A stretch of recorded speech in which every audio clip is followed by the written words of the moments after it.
the times. Yeah. Their album sales got so much platinum, they are bling-blinging all across the airwaves. But tonight, they're giving it up on stage. And when you talk about boy bands, you can't include these guys. It's Ananda Lewis here, kicking off the Pepsi Summer Challenge. Now that's where Pepsi hits the road and goes all over to find out which taste people prefer, Pepsi or Coke. Now we're playing some, what is this, y'all, PlayStation? Game day. Yeah, they went back in time because we didn't have the 97 game here today. Who's winning?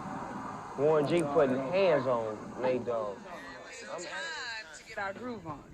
But before we go, we got to thank some people. You? I want to get my dance on. We're going to thank all of our guests, all of our callers, All all of audience our right here hanging out with us. audience. Everybody,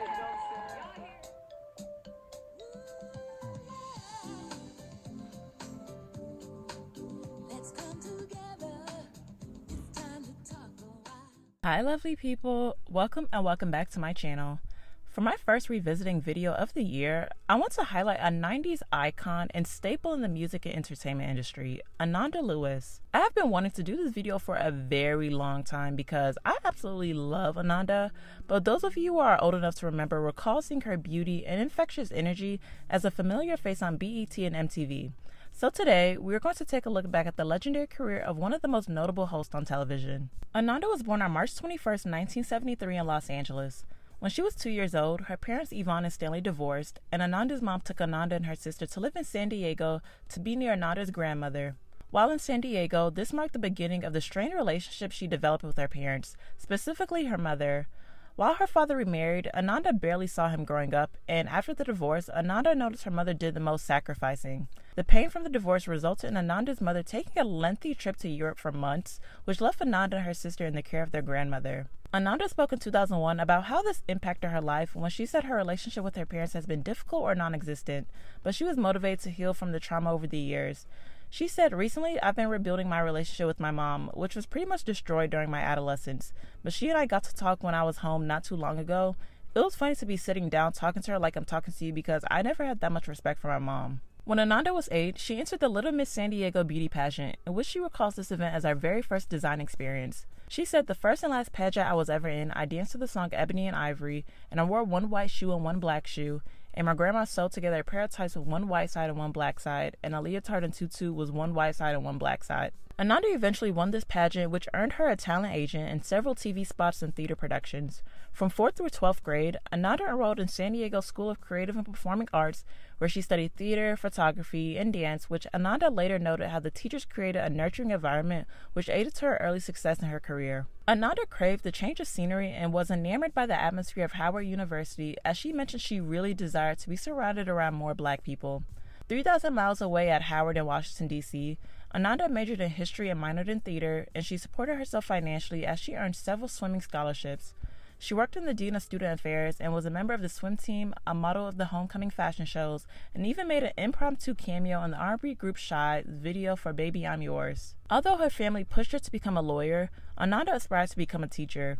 Ananda graduated from Howard cum laude with a BA in history in 1995. Throughout her college years, she worked for a life restructuring program called Youth at Risk, as well as a trainer for the Youth Leadership and Development Institute, where she was able to teach students conflict resolution and violence prevention. This experience took her to youth conferences in Belize and allowed her to take 20 students under her wing every day for 3 months, which inspired her to continue teaching. After the program ended, Ananda was conflicted on her next steps. Does she go for her master's, go back to San Diego, or apply for Teach for America? She soon heard of auditions for the BET youth-centered talk show Teen Summit, where they focus on everyday issues the average teen goes through. They were looking for a new host, and Ananda was unsure if she wanted to do it until her students pushed her to apply. Ananda said, "The kids in my program were like, you have to go for that audition because you always tell us that life brings you great opportunities and it's your job to step up. Now you're not going to step up." They were calling me a hypocrite. I'm grateful that I went and listened. Though BET was reluctant to hire her due to her lack of notoriety at the time, Ananda later got the job given her background in on-screen chemistry with her co-host Prince DeJour. From 1995 to 1997, she became one of the familiar faces at BET. Well, well, well. It's time to say goodbye, so that's what we're going to say. West Side. Thank you so much for joining us today. We hope you have a That's great right. show, because we had a good time. We had a great show. Represent worldwide WC. good music, the WC. West Side Connection. That's right, my man Cheers, WC represent, my man Mac 10, and Get your Ice groove Cube. on at Give it home. up Don't one be afraid. time. West Side. See you tomorrow. We Peace. love you. Bye. Ananda said this was her favorite hosting job because she was able to make conversations more accessible to people and that she was able to learn how to produce as well. The show covered a range of topics like teen pregnancy, gun violence, the effect of hip-hop on the youth, and she even interviewed former First Lady Hillary Clinton, in which the interview earned Ananda her first NAACP Image Award in 1997. When Ananda was brought on, the show expanded from a weekly show to a Monday through Friday show, as the show gained popularity in the U.S., Caribbean, and African countries. After 3 seasons on Teen Summit, Ananda was offered an audition from MTV to join their network as a host. She was hesitant to leave BET as she knew she made a difference in the life of teenagers and would not have access to doing a show like that again, but she knew she could reach a broader audience with a larger platform like MTV. Also, BET during those days was notorious for their low pay to their employees. I read the former CEO Deborah Lee's memoir, and she confirmed they lowball their employees, which Ananda once mentioned that they pay people in sandwiches. So when the MTV opportunity came about when a former BET producer transitioned to MTV and suggested the idea to Ananda, she created a reel of her highlights and submitted it, and soon after she took their offer and they offered her a substantially higher salary. At the time, MTV was looking for a quote-unquote ethnic woman who could handle live TV. MTV's senior vice president for production at the time, Bob Cuspit, said, "In the past, our talent was sometimes just pretty people who could read cue cards. But when we brought Ananda to MTV, we decided we were going to do a lot more live television, and I was first and foremost interested in her ability to do live TV." It was a completely new era for MTV as Ananda got hired the same time they launched their Times Square studios, and immediately, Ananda's star power grew. From 1997 to 2001, Ananda hosted Hot Zone, MTV Live, which later became TRL, MTV Spring Break, Music Video Countdown, and pretty much every other MTV special during that era, such as Woodstock 99, which you can see her in the Woodstock documentary where she discusses her experience at the festival. She, alongside Carson Daly, became the most popular faces of MTV at the time. Anyway, honey, I have a special favorite in the next 2 categories, Best R&B Song and Best R&B Album, both of which my lovely co-host, Brandy, has been nominated for, and if she doesn't win, somebody's going to have hell to pay. Stop singing that song. Sing The Boy Is Mine. I'm sorry. The Boy Is Mine, come on. The boy is mine. I mean, You need to give it up. Had a bad enough It's not hard to see the boy is mine. I'm more inspired now. Thank you. I feel during her MTV years is when she really evolved into a celebrity. So many A-listers during that time wanted to be around her as she has such a fun and energetic aura that everyone gravitated towards, such as Aaliyah, Prince, and Madonna. In a 1999 New York Times article, they highlighted Ananda by saying, "If you don't recognize the name Ananda Lewis, it may be because you're older than 23 or not a hip-hop star or not a regular supplicant in the land of the velvet ropes. In the last year, Miss Lewis has emerged as the hip-hop generation's reigning it girl, meaning she is not just an MTV personality, but a woman whose looks and attitude have made her perpetually in demand at clubs and parties. She is neither singer nor actress, yet from Soho to South Beach, she consorts with stars like Q-Tip, Maxwell, Shaquille O'Neal, and Lenny Kravitz. Russell Simmons, no slouch in the nightlife department, calls her a socialite extraordinaire." During her time on Teen Summit, Ananda met and became really great friends with Prince, which the artist complimented Ananda by saying, "Check out her ideas about how school children should be raised. That's why we all pump her up. Ananda is Cleopatra. You know she's a queen." Ananda also recalled an instance when she realized the magnitude of her fame and when she hung out with Madonna. Ananda said, "I remember I was hanging out with Prince and we were walking into a club. And Prince was obviously used to people freaking out over him, but this time they were freaking out over me. And I was like, why are y'all screaming at me?" That was the moment I was like, okay, people see me differently than I see myself, because I was literally in people's homes every single day, multiple times a day, talking to them. She went on to say that when she was living in New York, she was driven to some tall building and that, quote, "I think somebody's penthouse, and I walk in and Madonna and Sandra Bernhard are sitting next to each other on a couch, and Madonna just gestures to the couch that she's sitting on, and I go sit. I don't even know how it happened, but within an hour, my head is on Madonna's lap, and she's like playing with my hair. I love it. I'm sharing candy with them because I literally carried candy wherever I went. I had gum. Literally from the time I was in elementary school, I was just a candy fiend, and Madonna's like, 'Do you have any more gum?' And I'm like, 'Of course,' unquote." Another factor that contributed to her rising fame was her fashion.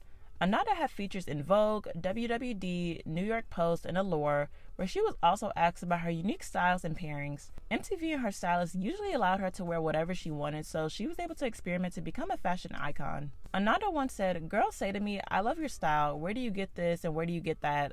I tell them, go to a thrift store and get what you like. These girls are 15 and 16 years old. They're not spending $200 on a pair of Amy jeans, even though her jeans are dope.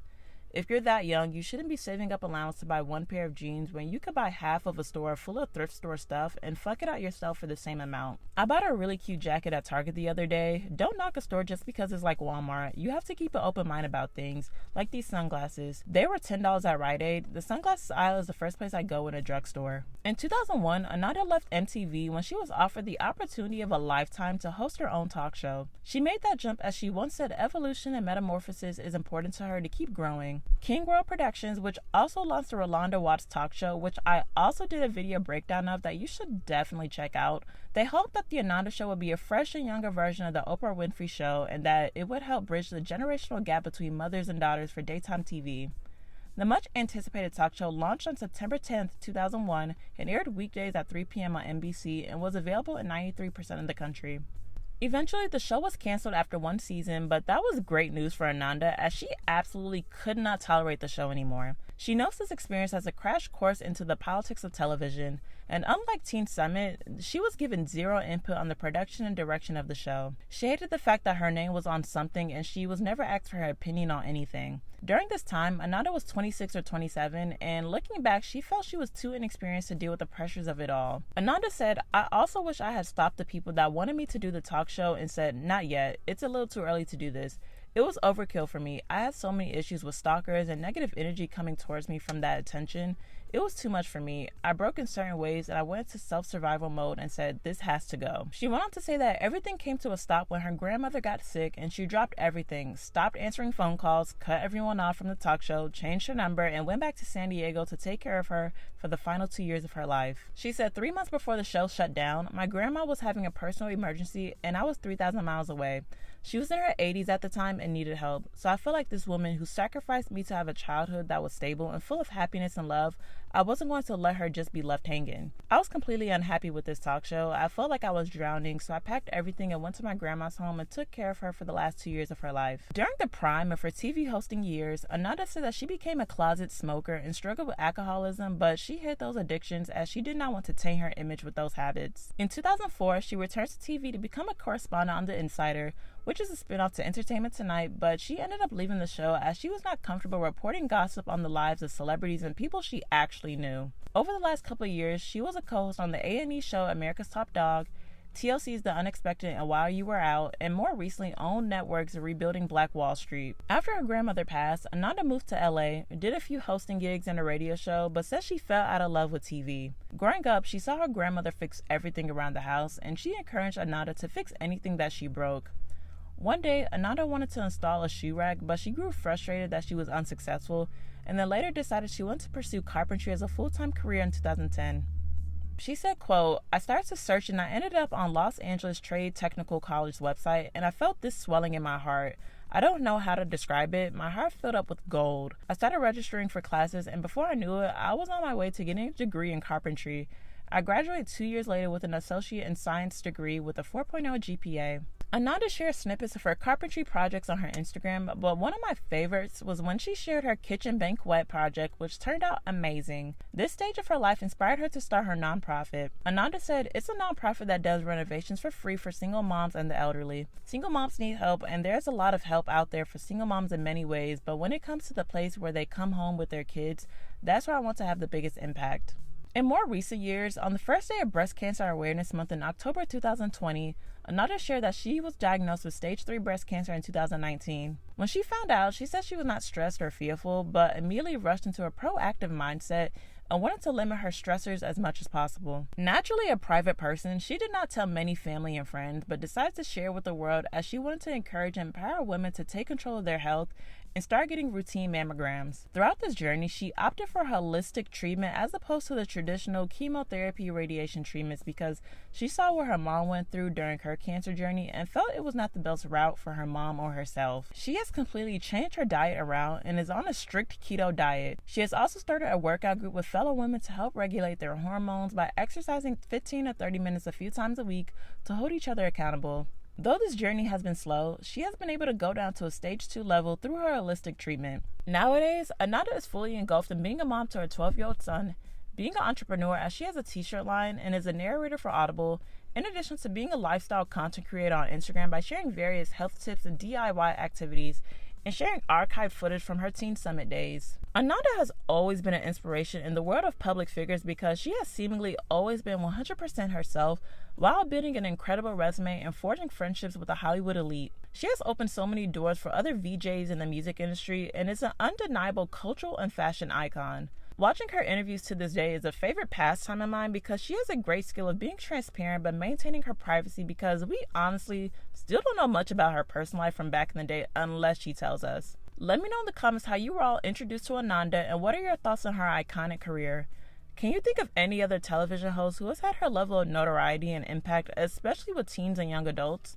Thank you all for watching. If you enjoyed this video, please be sure to like, comment, and subscribe, and turn on your notification bell, and I'll see you next time.